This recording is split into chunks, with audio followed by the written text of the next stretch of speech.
ಸ್ತನ್ಯಪಾನ ಸಪ್ತಾಹ ಪ್ರಯುಕ್ತ ನಾವು ಒಂದು ದಿನದ ಅರಿವು ಕಾರ್ಯಕ್ರಮವನ್ನು ಉಳ್ಳಾಲದಲ್ಲಿ ನಗರ ಸಮುದಾಯ ಆರೋಗ್ಯ ಕೇಂದ್ರದಲ್ಲಿ ಹಮ್ಮಿಕೊಂಡಿದ್ದೇವೆ.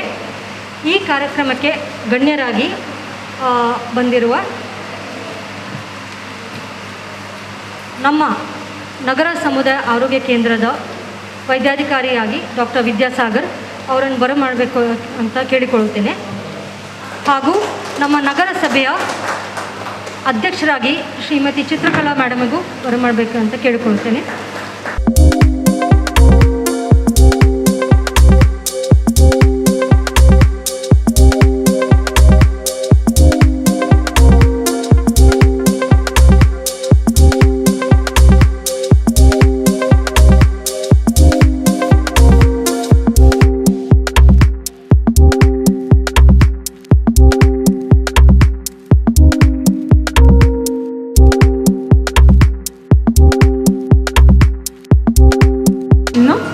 ಈ ವಾರ ವರ್ಲ್ಡ್ ಬ್ರೆಸ್ಟ್ ಫೀಡಿಂಗ್ ವೀಕ್ ಅಂತ, ಸೊ ವಿಶ್ವ ತಾಯಂದಿರ ಹಾಲುಣಿಸುವ ಸಪ್ತಾಹ ಅಂತ ಆಗಸ್ಟ್ 1ರಿಂದ 8ನೇ ತಾರೀಕಿನವರೆಗೆ ವಿಶ್ವದಾದ್ಯಂತ ಆಚರಿಸುತ್ತಾರೆ. ಸೊ ಇದರ ಮುಖ್ಯ ಉದ್ದೇಶ ಏನೆಂದರೆ ತಾಯಂದಿರಲ್ಲಿ ಹಾಲುಣಿಸುವ ಮಹತ್ವವನ್ನು ಮನಗಣಿಸುವ ಬಗ್ಗೆ. ಸೊ ಎದೆ ಹಾಲು ಅಮೃತ ಅಂತ ಒಂದು ಹೇಳಿಕೆ ಇದೆ. ಯಾಕೆ ಅಂದರೆ ಅದು ಎದೆ ಹಾಲು ಸಂಪೂರ್ಣ ಆಹಾರ, ಅದರಲ್ಲಿ ಮಗುವಿಗೆ ಬೇಕಾದ ಎಲ್ಲ ಥರದ ಪೋಷಕಾಂಶಗಳು, ವಿಟಮಿನ್ಸ್ಗಳು, ರೋಗ ನಿರೋಧಕ ಶಕ್ತಿಗಳು ಅಂತ ಕೂಡಿರುತ್ತದೆ. ಸೊ ಅದೊಂದು ಸಂಪೂರ್ಣ ಆಹಾರದಿಂದ ಮಗುವಿಗೆ 6 ತಿಂಗಳಾಗುವರ ತನಕ ಬೇರೆ ಆಹಾರದ ಅವಶ್ಯಕತೆಯೇ ಇರುವುದಿಲ್ಲ. ಸೊ ಮತ್ತು ಎದೆ ಹಾಲು ಎಸ್ಪೆಷಲಿ ಅದರಲ್ಲಿ ದನದ ಹಾಲಿಗೆ ಕಂಪೇರ್ ಮಾಡಿದ್ರೆ ಜಾಸ್ತಿ ಫ್ಯಾಟ್ನ ಅಂಶ ಜಾಸ್ತಿ ಇರ್ತದೆ. ಒಂದು 100 ml ಹಾಲಲ್ಲಿ 5% ಆಗುವಷ್ಟು ಜಾಸ್ತಿ ಫ್ಯಾಟ್ ಇರ್ತದೆ. ಅದು ಮಗುವಿನ ಅದರಲ್ಲಿ ಫ್ಯಾಟಿ ಆಸಿಡ್ಸ್ ಅಂತ ಹೇಳ್ತೀವಿ, ಅದು ಮಗುವಿನ ಮೆದುಳಿನ ಬೆಳವಣಿಗೆಗೆ ಸಹಾಯ ಮಾಡ್ತದೆ. ಹಾಗಾಗಿ ಮೆದುಳು ಮಾತ್ರ ಅಲ್ಲ, ಮೆದುಳು, ಲಿವರು, ಎಲುಬು, ಹಲ್ಲಿನ ಬೆಳವಣಿಗೆ ಎಲ್ಲ ಥರದಲ್ಲಿ ಸರ್ವತೋಮುಖ ಬೆಳವಣಿಗೆಗೆ ತಾಯಿ ಹಾಲು ಸಹಾಯ ಮಾಡುತ್ತೆ. ಎದೆ ಹಾಲು ಕೊಟ್ಟ ಮಕ್ಕಳಲ್ಲಿ ಹೈ IQ ಇರ್ತದೆ ಅಂತ ಹೇಳ್ತಾರೆ, ಮಕ್ಕಳು ಬುದ್ಧಿವಂತರಾಗ್ತಾರೆ. ಹಾಗೆ ಮತ್ತು ಇದು ತಾಯಿ ಮತ್ತು ಮಗುವಿನ ಮಧ್ಯೆಯಲ್ಲಿ ಒಂದು ಬಾಂಧವ್ಯವನ್ನು ಏರ್ಪಡಿಸ್ತದೆ. ಸೊ ಹೀಗೆ ಪ್ರಾರಂಭಿಸ್ತದೆ. ಫಸ್ಟಿಗೆ 2-3 ದಿನದಲ್ಲಿ ಬರುವ ಹಾಲನ್ನು ಕೊಲೆಸ್ಟ್ರಾಮ್ ಅಂತ ಹೇಳ್ತೇವೆ. ಅದೊಂದು ಹಳದಿ ಬಣ್ಣದ ಹಾಲಾಗಿರ್ತದೆ. ಅದರಲ್ಲಿ ಜಾಸ್ತಿ ರೋಗ ನಿರೋಧಕ ಶಕ್ತಿ ಇರೋದ್ರಿಂದ ಆ ಹಾಲು ಕೊಡುವುದು ತುಂಬ ಅತ್ಯಗತ್ಯ ಆಗಿರ್ತದೆ.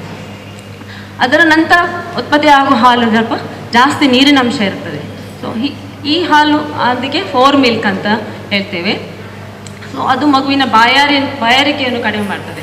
ಅದರ ನಂತರ ಬರುವ ಹಾಲು ಹಿಂಡ್ ಮಿಲ್ಕ್ ಅಂತ, ಅದರಲ್ಲಿ ಜಾಸ್ತಿ ಕೊಬ್ಬಿನ ಅಂಶ ಇರ್ತದೆ. ಸೊ ಹೀಗೆ ಒಂದು ತಾಯಿ ಹಾಲು ಕೊಡುವಾಗ ಸೊ ಫಸ್ಟ್ ಬರುವುದು ನೀರು ಹಾಲಾಗಿರ್ತದೆ, ಮತ್ತು ಅಡಿಯಲ್ಲಿ ದಪ್ಪದ ಹಾಲು ಬರ್ತದೆ. ಹೀಗೆ ಒಂದು ಕೊಡುವಾಗ ಫುಲ್ಲಾಗಿ ಒಂದು ಸೈಡು ಕೊಟ್ಟು ಮತ್ತೆ ಕಡಿಮೆ ಆದಾಗ ಮಾತ್ರ ಇನ್ನೊಂದು ಸೈಡು ಕೊಡಬೇಕು.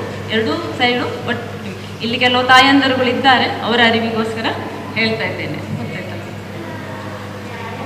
ಮತ್ತು ಹೀಗೆ ಹಾಲು ಕೊಟ್ಟು 2 ಗಂಟೆಗೊಮ್ಮೆ ಇಲ್ಲ ಮಗುವಿನ ಡಿಮ್ಯಾಂಡ್ ಫೀಡಿಂಗ್ ಅಂತ, ಮಗುವಿಗೆ ಹೇಗೆ ಅವಶ್ಯಕತೆ ಇತ್ತು ಹಾಗೆ ಮಗುವಿಗೆ ಹಾಲು ಕೊಡ್ತಾ 6 ತಿಂಗಳಾಗೋ ತನಕ ಎಕ್ಸ್ಕ್ಲೂಸಿವ್ ಬ್ರೆಸ್ಟ್ ಫೀಡಿಂಗ್ ಅಂತ, ಬೇರೆ ಹಾಲಿನ ಅವಶ್ಯಕತೆ, ಬೇರೆ ಯಾವ ಫುಡ್ಡಿನ ಅವಶ್ಯಕತೆ, ನೀರು ಕೂಡ ಕೊಡುವ ಅವಶ್ಯಕತೆ ಇರುವುದಿಲ್ಲ. ಮತ್ತು 6 ತಿಂಗಳ ನಂತರ ಮಗುವಿಗೆ ಬೇರೆ ಫುಡ್ಡಿನ ಅವಶ್ಯಕತೆ ಇರ್ತದೆ, ಆ ಕಾಂಪ್ಲಿಮೆಂಟರಿ ಫೀಡಿಂಗ್ ಅಂತ ಬೇರೆ ಎಕ್ಸ್ಟ್ರಾ ಫುಡ್ ಕೊಟ್ಟು 2 ವರ್ಷ ಆಗೋ ತನಕ ಮಗುವಿಗೆ 2 ವರ್ಷವರ ಆಗೋ ತನಕ ಎದೆ ಹಾಲು ಕೊಡೋದು ಒಳ್ಳೆಯದಾಗಿರ್ತದೆ. ಇನ್ನು ಕೆಲವು ಮೊದಲ ಬಾರಿಗೆ ತಾಯಿಯಂದರಾದವರಿಗೆ ಕೆಲವು ಸಂಶಯಗಳಿರ್ತದೆ. ತಾಯಿ ಹಾಲು ಮಗುವಿಗೆ ಸಾಕಾಗ್ತಾ ಉಂಟಾ ಇಲ್ಲವಾ, ಸೊ ನಾನು ಸರಿಯಾಗಿ ಹಾಲು ಕೊಡ್ತಾ ಇದ್ದೇನೆ ಇಲ್ಲ ಅಂತಲ್ಲ. ಸೊ ಅದನ್ನು ಹೇಗೆ ಐಡೆಂಟಿಫೈ ಮಾಡೋದಂದರೆ, ಮಗು ಯಾವಾಗ ಒಂದು 6-8 ಬಾರಿ ಸರಿಯಾಗಿ ಮೂತ್ರ ಮಾಡ್ತದೆ, ಇಲ್ಲ ಮಗುವಿನ ತೂಕ ವೃದ್ಧಿ ಆಗ್ತಾ ಉಂಟು, ಇಲ್ಲ ಮಗು ಒಂದು ಸತಿ ಹಾಲು ಕುಡಿದ ಮೇಲೆ 1-2 ಗಂಟೆ ಸರಿಯಾಗಿ ನಿದ್ದೆ ಮಾಡ್ತದೆ. ಸೊ ಅದೆಲ್ಲದು ಮಗುವಿಗೆ ಸರಿಯಾಗಿನ ತಾಯಿ ಹಾಲು ಸಿಗ್ತಾ ಇದೆ ಅಂತ ತಿಳಿಬೋದು ನಾವು ಅದರಿಂದ. ಮತ್ತು ಪ್ರಾಪರ್ ಲ್ಯಾಚ್ಮೆಂಟ್ ಅಂತ ಹೇಳ್ತೀವಿ. ಸೊ ಮಗು ಇದು ಕೊಡುವಾಗ ಕಪ್ಪು ಭಾಗ ಫುಲ್ಲಾಗಿ ಮಗುವಿದ್ದು ಬಾಯಿಯೊಳಗೆ ಹೋಗಬೇಕು. ಮತ್ತು ಮಗುವನ್ನು ಹಿಡಿಯುವ ಪೊಸಿಷನ್ನು, ಅವರು ಆರಾಮದಲ್ಲಿ ಕೂತ್ಕೊಳ್ಳೋದು, ಇದೆಲ್ಲದೂ ಇಂಪಾರ್ಟೆಂಟ್ ಆಗಿರ್ತದೆ. ಕೆಲವು ತಾಯಂದರು ಬಾಟಲ್ ಫೀಡಿಂಗ್ ಬಗ್ಗೆ ತುಂಬ ಇರ್ತದೆ.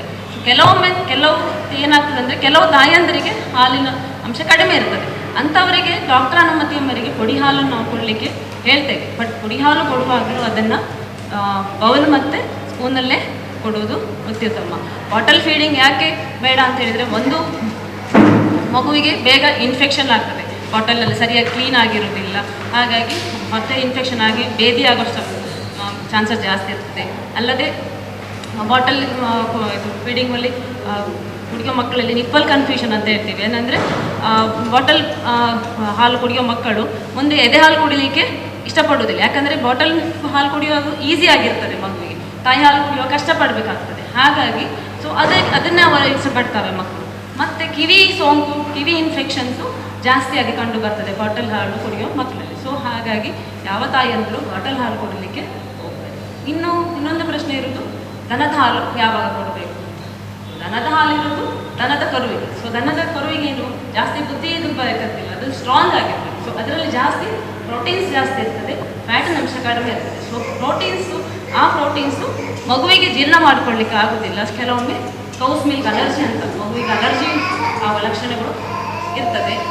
ಹಾಗಾಗಿ ದನದ ಹಾಲು ಹೋಗಿದ್ರು ಏನಿದ್ರು 1 ವರ್ಷ ಆದರ ಮೇಲೆ ಮಗುವಿಗೆ ಕೊಡಬಹುದು, ಅದಕ್ಕಿಂತ ಮುಂಚೆ ಯಾವತ್ತೂ ಬೇಡವೇ ಬೇಡ. ಇನ್ನು ಈಗ ಸದ್ಯದ ಕೋವಿಡ್ ಪ್ಯಾಂಡಮಿಕಲ್ಲಿ ಕೋವಿಡ್ ಇರುವ ತಾಯಿಯಂದರು ಹಾಲು ಕೊಡಬಹುದಾ ಬೇಡವಾ ಅಂತ. ಸೊ ಡೆಫಿನೆಟ್ಲಿ ಎಸ್, ಕೊಡಬಹುದು, ಬಟ್ ವಿತ್ ಪ್ರಾಪರ್ ಪ್ರಿಕಾಷನ್. ಏನಂದರೆ ತಾಯಿ ಮಗುವಿಗೆ ಹಾಲು ಕೊಡುವಾಗ ಹ್ಯಾಂಡ್ ಹೈಜೀನ್, ಸರಿಯಾಗಿ ಕೈ ತೊಳೆದು ಮಗುವನ್ನು ಮುಟ್ಟಬೇಕು, ಡಬಲ್ ಪ್ರೊಟೆಕ್ಟ್ ಮಾಸ್ಕ್ ಹಾಕ್ಕೊಂಡು ಫೀಲ್ ಮಾಡಬೇಕು, ಅಲ್ಲಿ ಯಾವ ತೊಂದರೆ ಇಲ್ಲ.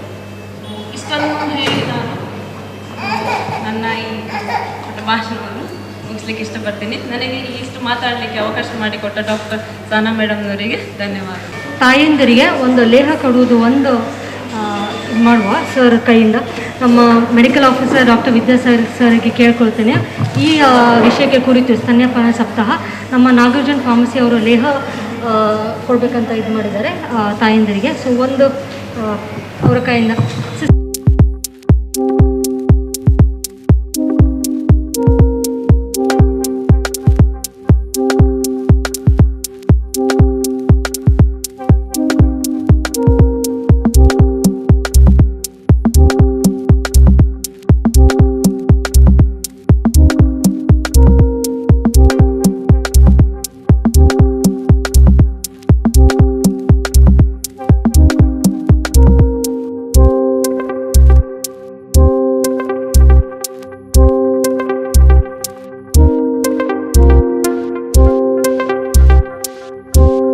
ಸ್ತನ್ಯಪಾನ ಸಪ್ತಾಹ ಅಂತ ಆಚರಿಸ್ತೇವೆ. ಇದರದ್ದು ಮುಖ್ಯ ಉದ್ದೇಶ ಅಂದರೆ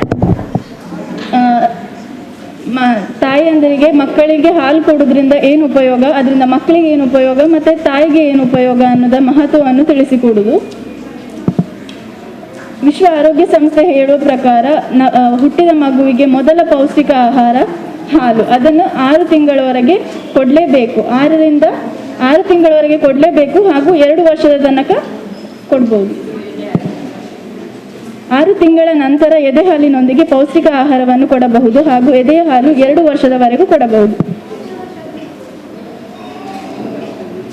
6 ತಿಂಗಳ ನಂತರ ಆ ಎದೆ ಹಾಲಿನ ಜೊತೆಗೆ ಪೌಷ್ಟಿಕ ಆಹಾರವನ್ನು ಆ್ಯಡ್ ಮಾಡ್ಬೋದು. ಲೈಕ್ ಇಲ್ಲಿ ರೆಗ್ಯುಲರ್ ಆಗಿ ಕೊಡ್ತಾರೆ ರಾಗಿದು ಮಣ್ಣಿ ಮತ್ತು ಮನ್ನ, ಅದೆಲ್ಲ ಆ್ಯಡ್ ಮಾಡಬೇಕು. ಅದು ಅದರ ಹಾಲಿನೊಟ್ಟಿಗೆ ಅದು ಎಕ್ಸ್ಟ್ರಾ ಪೌಷ್ಟಿಕಾಂಶವನ್ನು ಆ್ಯಡ್ ಮಾಡ್ತದೆ. ಮೊದಲು ತಾಯಿಗೆ ಮತ್ತು ಮಗುವಿಗೆ ಇಬ್ಬರಿಗೂ ಏನು ಪ್ರಯೋಜನ ಅಂದರೆ, ಮೊದಲು ತಾಯಿ ಮತ್ತು ಮಗುವಿಗೆ ಬೇಕಾಗುವುದು ಬಾಂಧವ್ಯ. ಆ ಬಾಂಧವ್ಯ ಬೆಳೀಲಿಕ್ಕೆ ಹಾಲು ಕೊಡುವುದು ತುಂಬ ಉಪಯೋಗ.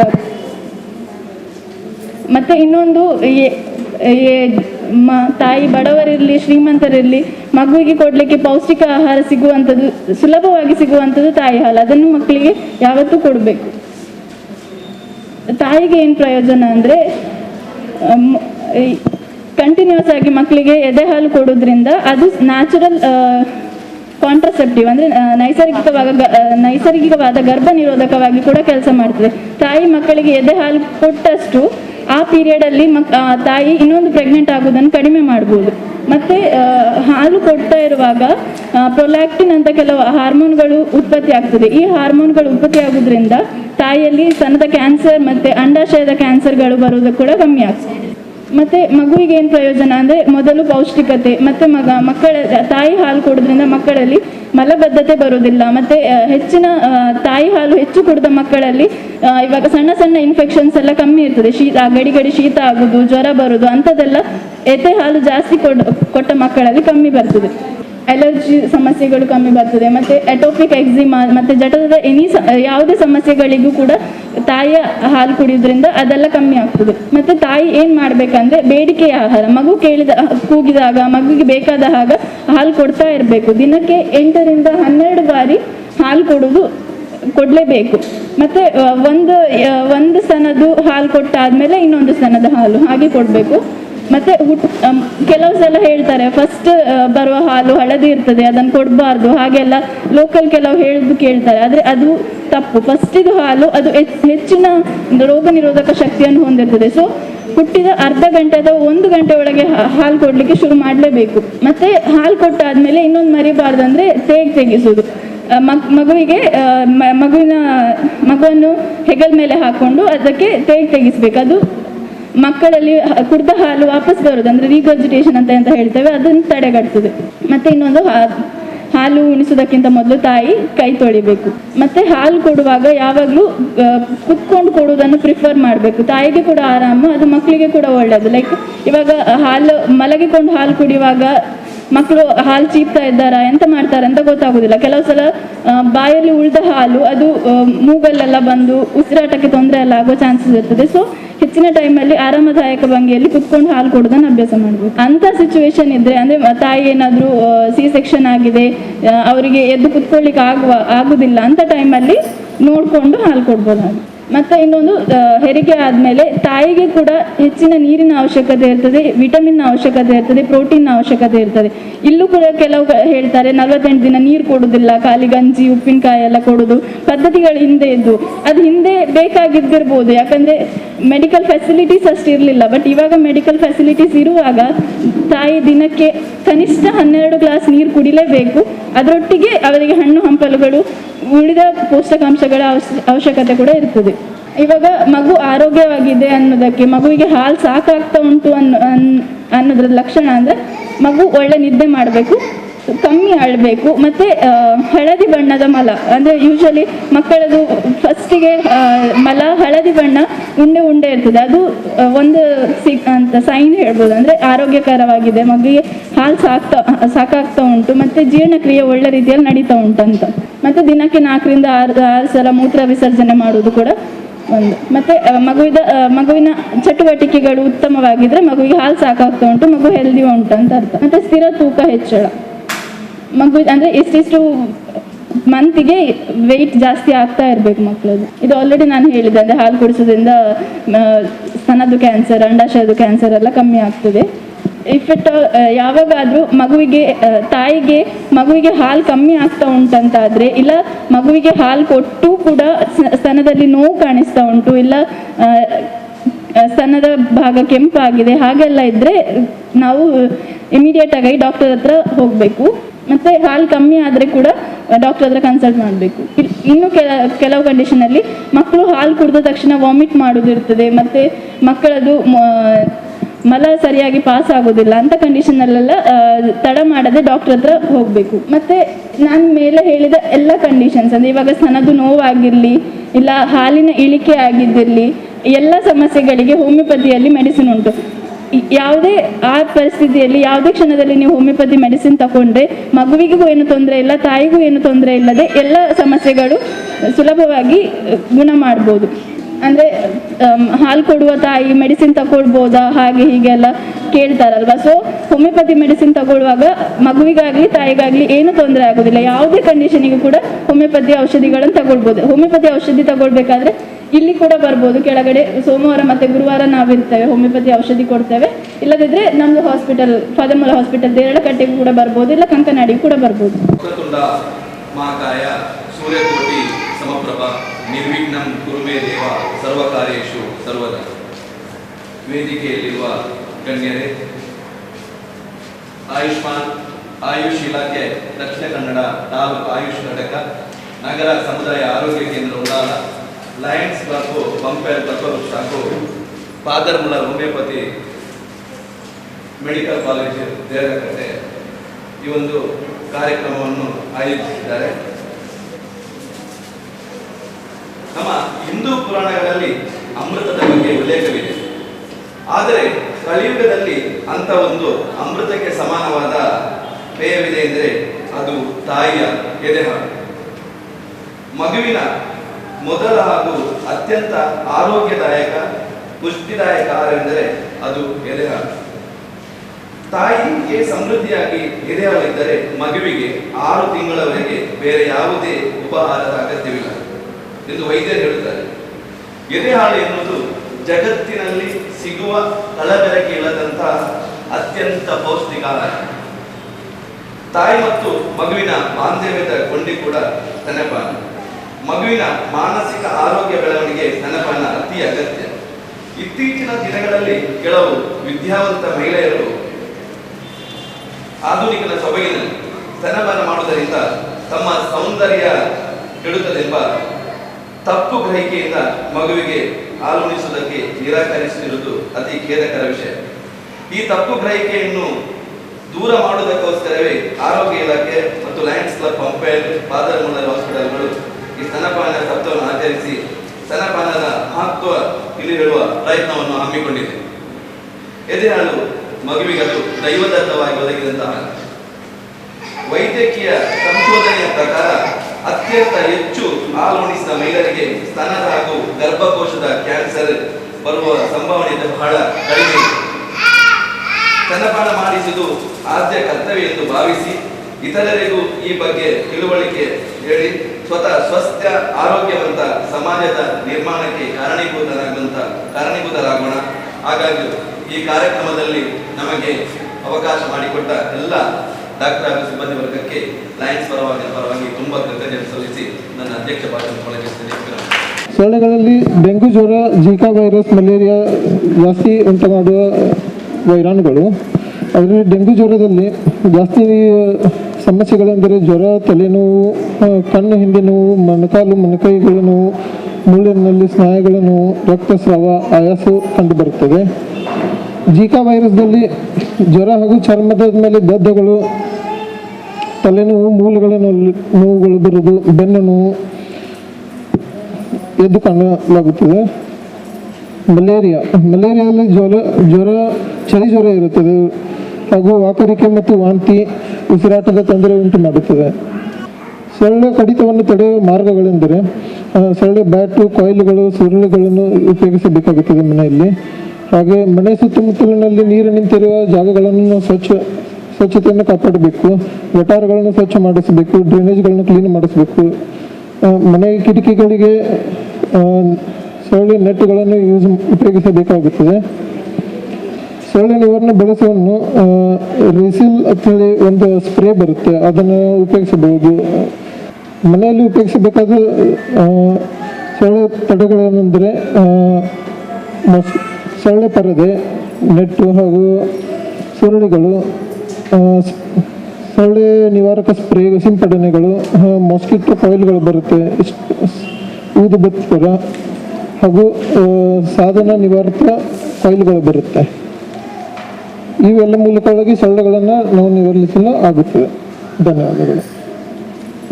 ಸಪ್ತಾಹಕ್ಕೆ ನಮಗೆ ಪೂರ್ಣ ರೀತಿಯಲ್ಲಿ ಸಹಕರಿಸಿ ಈ ಕಾರ್ಯಕ್ರಮಕ್ಕೆ ಹೇಗೆ ಅದನ್ನು ಮಾಡಬೇಕಂತ ಎಲ್ಲ ಆರ್ಗನೈಸ್ ಮಾಡಿ ನಮ್ಮ ಫಾದರ್ ಮುಲ್ಲರ್ಸ್ ಹೋಮಿಯೋಪತಿ ಸಂಸ್ಥೆ ಡಾಕ್ಟರ್ಸ್ ಆಗಿ ಡಾಕ್ಟರ್ ರೇಷಲ್ ಹಾಗೂ ಅವರ ತಂಡದವರಿಗೂ ನಾನು ಆಯುಷ್ ಇಲಾಖೆ ಪರವಾಗಿ ಹೃತ್ಪೂರ್ವಕ ವಂದನೆಯನ್ನು ಅರ್ಪಿಸ್ತಾ ಇದ್ದೀನಿ. Thank you ma'am. ಹಾಗಾಗಿ ಲಯನ್ಸ್ ಕ್ಲಬ್ ಪಂಪಲ್ ಕಲ್ಪವೃಕ್ಷ ಅವರದ್ದು ಪ್ರೆಸಿಡೆಂಟ್ ಹಾಗೂ ಸೆಕ್ರೆಟರಿ ಎಲ್ಲರಿಗೂ ಅವರ ತಂಡದವರಿಗೂ ಇಲ್ಲಿ ಬಂದು ನಮ್ಮ ಈ ಕಾರ್ಯಕ್ರಮಕ್ಕೆ ಪೂರ್ತಿ ರೀತಿಯ ಸಹಕರಿಸಿ ಅವರು ನಮಗೆ ಲಘು ಉಪಹಾರವನ್ನು ಕೊಡಿಸಿ ಅವರು ಎಷ್ಟು ಹೆಲ್ಪ್ ಮಾಡಿದ್ದಾರೆ ಅವರಿಗೂ ನನ್ನ ಆಯುಷ್ ಇಲಾಖೆ ಹಾಗೆ ಫಾದರ್ ಮುಲ್ಲರ್ ಸಂಸ್ಥೆ ಪರವಾಗಿ ಹೃತ್ಪೂರ್ವಕ ವಂದನೆಗಳು ಸರ್. ಅದರ ಜೊತೆಗೆ ಇಲ್ಲಿ ಮಾಧ್ಯಮ ಮಿತ್ರರಿಗೂ ಧನ್ಯವಾದಗಳು. ಹಾಗೆ ನಾಗಾರ್ಜುನ ಫಾರ್ಮಸಿ ಅವರ ಟೀಮಿಗೂ ನಮಗೆ ಲೇಹ ಸಪ್ಲೈ ಮಾಡೋದಕ್ಕೆ ಹೃತ್ಪೂರ್ವಕ ವಂದನೆಗಳು ಸರ್. ಹಾಗೆ ಇಲ್ಲಿ ಬಂದಿರುವ ಎಲ್ಲ ಸ್ಥಳೀಯರಿಗೂ ತಾಯಂದಿರಿಗೂ ಈ ಕಾರ್ಯಕ್ರಮವನ್ನು ಯಶಸ್ಸುಗೊಳಿಸುವ ಮುಖ್ಯ ಪಾತ್ರರಾಗಿರುತ್ತಾರೆ. ಅವರಿಗೂ ನಮ್ಮ ಆಯುಷ್ ಇಲಾಖೆ ಹಾಗೆ ಫಾದರ್ ಮುಲ್ಲರ್ಸ್ ಸಂಸ್ಥೆ ವತಿಯಿಂದ ಹೃತ್ಪೂರ್ವಕ ವಂದನೆಗಳು. ಹಾಗೆ ನಮ್ಮ ಎಲ್ಲ ಮುಖ್ಯವಾಗಿ ನಮ್ಮ ನಗರ ಸಮುದಾಯ ಆರೋಗ್ಯ ಕೇಂದ್ರ ಉಳ್ಳಾಲದ ಡಾಕ್ಟರ್ಸ್ ಆಗಿ ಡಾಕ್ಟರ್ ವಿದ್ಯಾಸಾಗರ್, ಡಾಕ್ಟರ್ ಸಾರಾ, ಎಲ್ಲರಿಗೂ ಅವರ ತಂಡದವರಿಗೂ ಹೃತ್ಪೂರ್ವಕ ವಂದನೆಗಳು.